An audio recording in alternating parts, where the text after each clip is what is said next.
again, pressing Congress for a credit line increase without strings attached. Geithner is speaking tonight at the Harvard Club in New York, and critics say he's blowing a huge opportunity to get spending under control by demanding a debt limit without cuts. Pardon me, a debt limit increase without cuts. And news tonight, Majority Leader Eric Cantor says Republicans won't budge. Now, with both sides sticking to their positions, can an agreement be reached before August 2nd? Joining me now, Republican Senator Jim DeMint of South Carolina. Senator, welcome.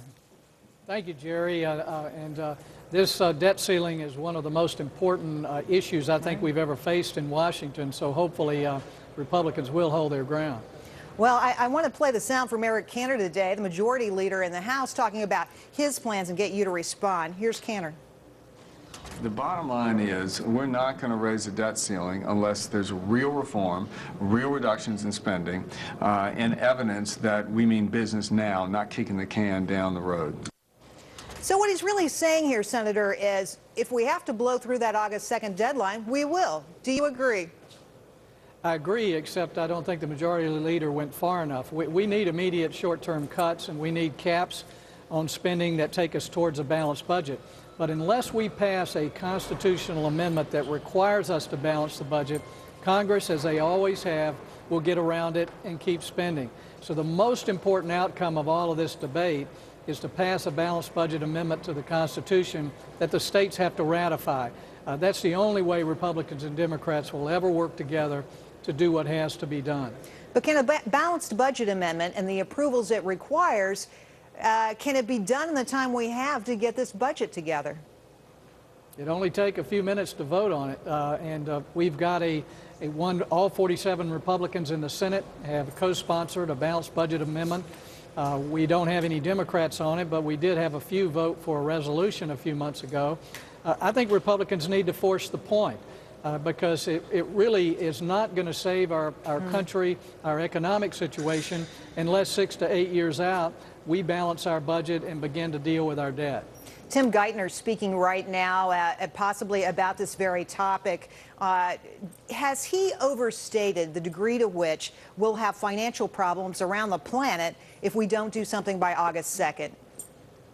Well, we're going to have financial problems no matter how high we raise the debt ceiling because the Federal Reserve has been buying our debt. We don't know how to deal with the debt we've already got, and the President continues to talk about more government investment in all areas of our economy. And as you pointed out before I came on, the stimulus has clearly not worked and the government spending approach has not worked. So when this quantitative easing 2 ends in July, it's likely that we're going to have some instability in the markets, and I think the President would like to blame it on this debt ceiling debate.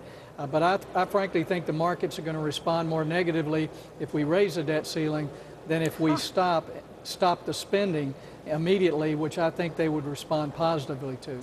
Well, people over the weekend, Stanley Druckenmiller suggested the very same thing, that it's more important to really get a handle on debt. Recently, you wrote a column about not surrendering to the debt, noting that the president has increased debt $3.6 trillion since he's been in office. And I got to tell you, I hear all the happy talk, all the well-meaning phrases and speeches, all the glad handing going on. I'm not sure I really buy that anybody's going to get serious about this. Should I be more positive? Is there any reason to believe you guys can get it together? The only way you're going to know if we're serious is if 41 Republicans sign a commitment to America that we're not going to allow a debt ceiling increase until we pass a balanced budget amendment. If that happens, you'll know we're serious. That's going to take a lot of work. The whole mentality, I think, of the Senate is let's don't ruffle feathers, let's don't do that now, let's do it later. But we need to do it now. If not now, when? I want to change the topic here for just a second. You're from South Carolina, very controversial case there with the NLRB, National Labor Relations Board, and Boeing in that state. Tell me your take on this. You call it government-led active intimidation, what the NLRB is doing. What's the real-world impact there? Well, there's no question about it. Jerry, as you've probably talked about before, this unelected National Relations Board actually has an acting general counsel who has not been confirmed by the Senate, and he's threatened to file these charges against Boeing for opening a new facility in Charleston, South Carolina. They've added jobs in Washington, but this general counsel is saying it was in retaliation for for past strikes. I mean, the federal government cannot tell American companies which states to locate in, but this is an attack on right-to-work states. There are 22 states who protect workers from being forced to join unions, and South Carolina is one of them. And these states have better economies, better job growth, better population growth.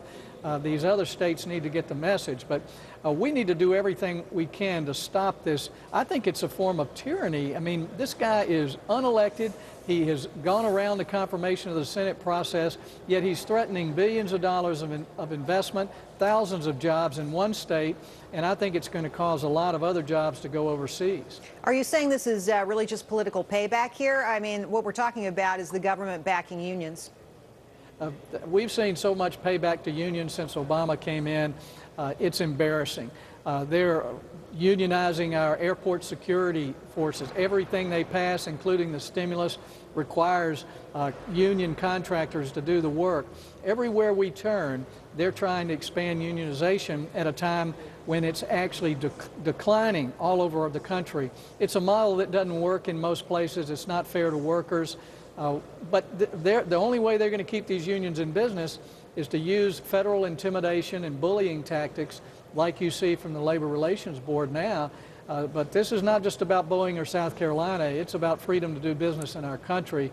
So fortunately, a lot of other senators from other states are helping us fight this. It's really, it seems like a fight to the death on this topic. Okay. You just introduced legislation quickly here about right-to-work states, allowing them to remain that way. Are you going to get anywhere with that? Well, we've got, I think, 30-something co-sponsors already, so a number of senators, I believe it's 34, have signed on, and I think we'll get all the Republicans and probably some Democrats, because there are 10 Democrats who represent right-to-work states. All this does is confirm that American businesses can locate anywhere they want, and that these companies can talk freely about the cost of doing business in different states without having to take on some lawsuit from the federal government.